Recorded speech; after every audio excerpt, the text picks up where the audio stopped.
राधे कृष्ण दोस्तों, मकर संक्रांति की बहुत बहुत शुभकामनाएं आपको। मकर संक्रांति को ही विशेष क्यों माना जाता है? सूर्य को मकर राशि में प्रवेश करने पर ही विशेष क्यों माना जाता है, जबकि सूर्य तो हर महीने अलग अलग राशि में प्रवेश करते हैं। संक्रांति होती है तो उसको विशेष क्यों नहीं माना जाता? अब मकर संक्रांति 14 की बजाय 15 को क्यों मनाई जाती है? ये भी एक खगोलिक घटना है। हमारी पृथ्वी कुछ समय से धीरे धीरे झुक रही है, जिसके कारण से मकर संक्रांति 14 के बजाय 15 तारीख में मनाई जाती है। मकर संक्रांति को ही विशेष क्यों माना जाता है? क्योंकि सूर्य इस समय में उत्तरायण हो रहे हैं। सूर्य अपनी राशि से, अपनी मूल त्रिकोण राशि से छठे होते हैं। छठे होना शत्रु के लिए, उनसे युद्ध करने के लिए तैयारी करना। छठा भाव क्या होता है? रोग, ऋण, शत्रु का होता है। शत्रु के लिए तैयारी कर रहे हैं, उनकी रश्मियों में ताकत आने लग जाती है धीरे धीरे। ऋण के रूप में हमने सूर्य भगवान से जो ऋण लिए होते हैं वो दान रूप में हम उनको रोग, अब जब सूर्य भगवान की रश्मियों में ताकत आएगी धीरे धीरे, ये 25 दिन लगते हैं। ऐसा नहीं है कि मकर राशि में प्रवेश करते के साथ ही सूर्य ताकतवर हो जाएंगे और ठंड से निवारण मिल जाएगा। नहीं, धीरे धीरे ताकत आएगी, उनकी किरणें मजबूत होंगी और ठंड कम होनी शुरू हो जाएगी, तो रोग ठीक होते हैं। फसलें, क्योंकि सूर्य ही है हमारे जीवन के दाता, इस समय में नई फसलें उगने लग जाती हैं। धनु राशि में जब सूर्य होते हैं तो उस माह को खर मास कहा जाता है, जिसमें कोई भी शुभ कार्य नहीं किया जाता। लेकिन मकर राशि में प्रवेश करने के बाद में शुभ कार्य भी आरंभ हो जाते हैं। यहाँ पर मकर कहीं पर पोंगल रूप में मनाया जाता है, फसलों से जुड़ा रहता है ये त्योहार। इस दिन किस राशि को इस साल मकर संक्रांति कुछ विशेष है? कैसे विशेष है? क्योंकि गुरु की 9वीं दृष्टि सूर्य के ऊपर पड़ रही है, जिसके कारण कई राशियों पर भाग्यशाली रहेगा ये मकर संक्रांति, मकर राशि में प्रवेश सूर्य का। गुरु की कृपा से बहुत सारे कार्य उनके पूर्ण होने शुरू हो जाएंगे। तो आगे बढ़ते हैं कि सबसे पहले मैं आपको बता देती हूँ मकर संक्रांति पर आपको क्या क्या दान करने चाहिए। देखिए, गुड़ और तिल का दान तो अवश्य करना चाहिए।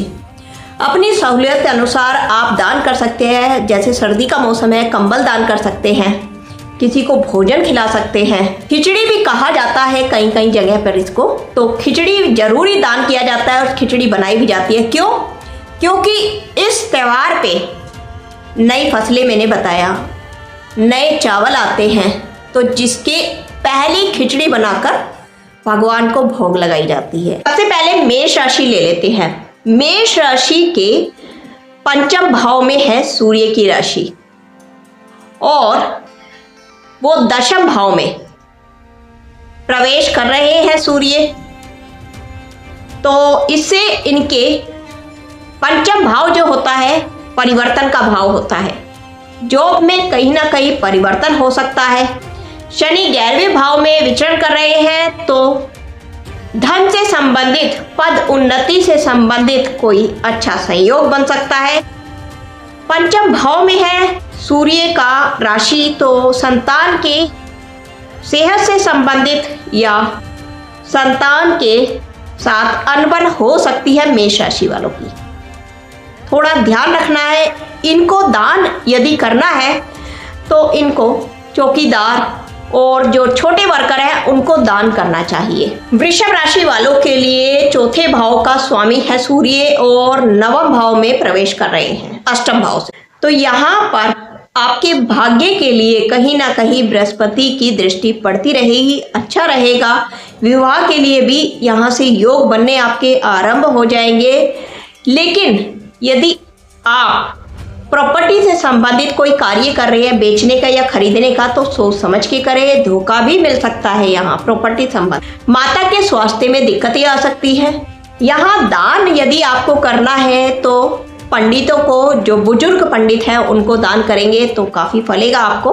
मिथुन राशि वालों के लिए यहाँ पर प्रभाव तीसरे भाव में और अष्टम भाव में जा रहे हैं सूर्य। तीसरे भाव के होके अष्टम भाव में जा रहे हैं, तो जो आपके बुजुर्ग हैं, दादा दादी हैं, उनके हेल्थ में इशू आ सकता है, हेल्थ दिक्कतें कर सकती है। इंश्योरेंस के काम में आपको सफलता मिल सकती है। छोटे भाई बहनों से झगड़ा हो सकता है। आपको जो दान करना है, किसी एक पर्सन को दान नहीं करना, पारिवारिक दान करना है आपको। यदि आप पंडितों को या छोटे पर्सन्स को करते हैं, पारिवारिक दान करना है। साथ ही आपको जो दान करना है वो पुलिस कर्मियों को, चौकीदार को, सैनिकों को दान कर सकते हैं आप। कर्क राशि वालों के लिए दूसरे भाव का स्वामी होके और सप्तम भाव में विचरण कर रहे हैं। यहाँ पर आपके व्यापार में तो अचानक से लाभ हो सकता है, लेकिन कहीं पारिवारिक वाद विवाद, पत्नी से वाद विवाद हो सकता है। दवा और कानून के कार्यों में खर्चा बढ़ सकता है आपका। हेल्थ में अचानक से दिक्कतें आ सकती है। वाणी पर कंट्रोल रखना है, वाणी थोड़ी कर्कश हो सकती है। यहाँ पर आपको पारिवारिक दान करना है, किसी एक पर्सन को नहीं, पंडितों का जो परिवार है उसमें पारिवारिक दान करना है। सिंह राशि के लिए तो बहुत ही उत्तम है। लगन का स्वामी होके यहाँ छठे भाव का में प्रवेश कर रहे हैं। छठे भाव में बली होते हैं सूर्य, बल मिलता है इनको। यदि फाइनेंस का काम करते हैं उसमें लाभ होगा। रोग यदि बहुत समय से चल रहा है तो उसका निवारण होना शुरू हो जाएगा। साथ ही इंश्योरेंस के काम में भी लाभ मिलना शुरू होगा। शत्रुओं पर विजय मिलेगी। यदि कोई कंपटीशन की तैयारी कर रहे हैं तो उसमें लाभ मिलना शुरू हो जाएगा। यहाँ पर दान जो कर सकते हैं आप अपने मामा के घर में कर सकते हैं, जानवरों को खाना खिला सकते हैं, उनकी सेवा कर सकते हैं। कन्या राशि के लिए 12वें भाव का स्वामी होके पंचम भाव में प्रवेश कर रहे हैं, तो यहाँ संतान से संबंधित अचानक से आपका खर्चा बढ़ सकता है। विदेश जाने के योग आपके बन सकते हैं।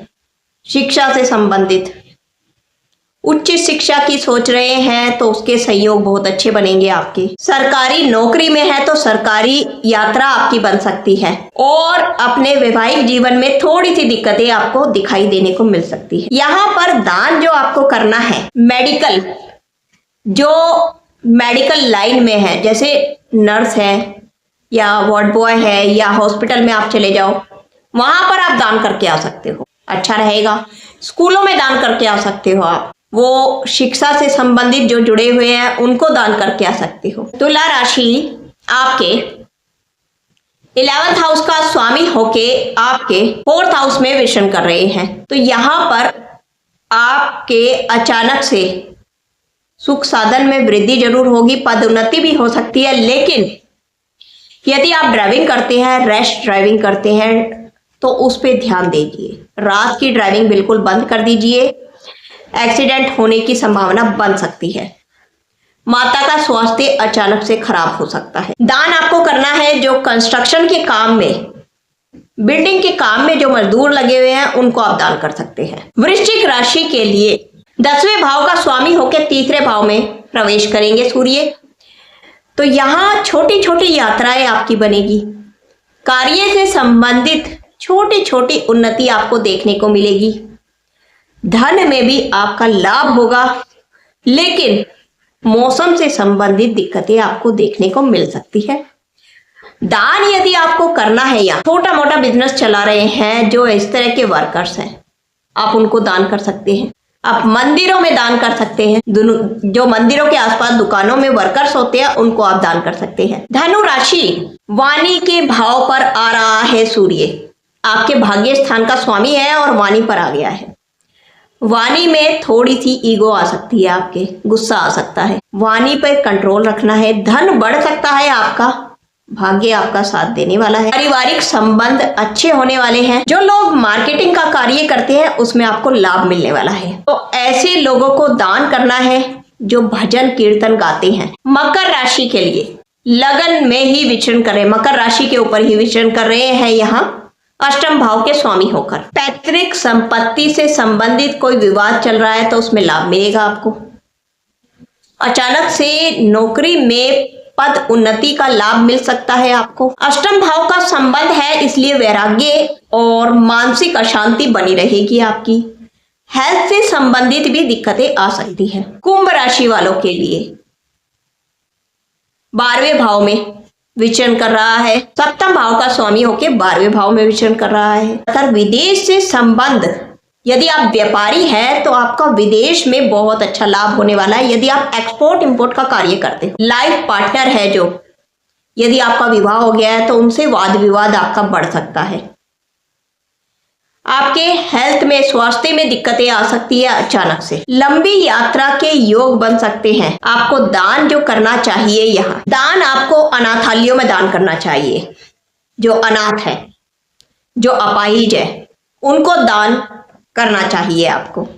मीन राशि के लिए विचरण कर रहे हैं 11th हाउस में और स्वामी है छठे भाव के, उपच्चे भाव के होके उपच्चे ही भाव में बैठे हुए हैं। बहुत ही अच्छा योग है। छठे भाव के स्वामी होके 11th भाव में बैठे हुए हैं, बहुत अच्छा योग है। यदि कोई कोर्ट केस चल रहा है या कोई भी तरह का केस चल रहा है, वो खत्म हो जाएगा। धन का बहुत अच्छा लाभ होगा। रेगुलर इनकम में है तो इनकम तो आती रहेगी, लेकिन बीच बीच में आपको साइड बाय साइड धन का लाभ होता रहेगा किसी ना किसी तरीके से। अगर कुछ करते हैं आप, व्यापारियों को एकदम से लाभ होगा। और इनको जो दान करना चाहिए, हॉस्पिटल में दान करना चाहिए इनको, ज्यादातर दवाइयों का दान ज्यादा करना चाहिए। और यदि आपको ये मेरी बनाई गई वीडियो पसंद आई तो इसे लाइक शेयर सब्सक्राइब जरूर कीजिएगा। राधे राधे।